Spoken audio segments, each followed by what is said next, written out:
उरण तालुक्यातील ग्रामपंचायती भ्रष्टाचाराचे अड्डे बनले असताना सर्वात मोठी आणि महत्त्वाची मानल्या जाणाऱ्या नागाव ग्रामपंचायतीतील महाघोटाळ्याने संपूर्ण प्रशासकीय व्यवस्थेचे पितळ उघडे पाडले।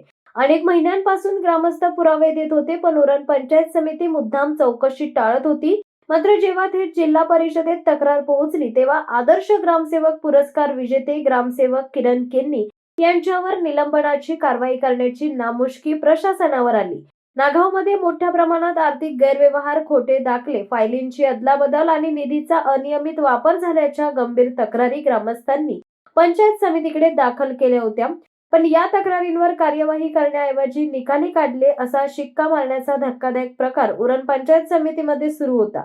यामुळे पंचायत समितीचे अधिकारीच भ्रष्टाचार करण्यासाठी ढाल बनले होते का, असा सरळ प्रश्न आता तालुक्यात विचारला जात आहे। सर्वात धक्कादायक बाब म्हणजे ज्या किरण केन्नी यांच्यावर भ्रष्टाचाराचा ठपका ठेवून निलंबन झाले, त्यांना काही दिवसांपूर्वीच जिल्हा परिषदेने आदर्श ग्रामसेवक पुरस्काराने सन्मानित केले होते। ग्रामस्थांच्या गंभीर तक्रारी प्रलंबित असताना हा पुरस्कार देण्यात आलाच कसा?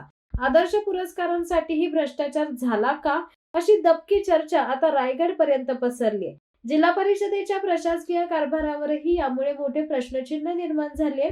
नागावच्या घोटाळ्याने सिद्ध केले आहे की भ्रष्टाचार करणारे आणि त्यांना संरक्षण देणारे यांची साखळी प्रशासकीय व्यवस्थेत किती खोलवर रुजली आहे। शिवसत्ता टाइम्ससाठी प्रवीण पाटील, उरण। दे धडक बेधडक वृत्त देणाऱ्या आपल्या शिवसत्ता टाइम्स न्यूज चॅनलला लाल बटन दाबून सबस्क्राईब करा आणि बेल आयकॉनला क्लिक करायला विसरू नका।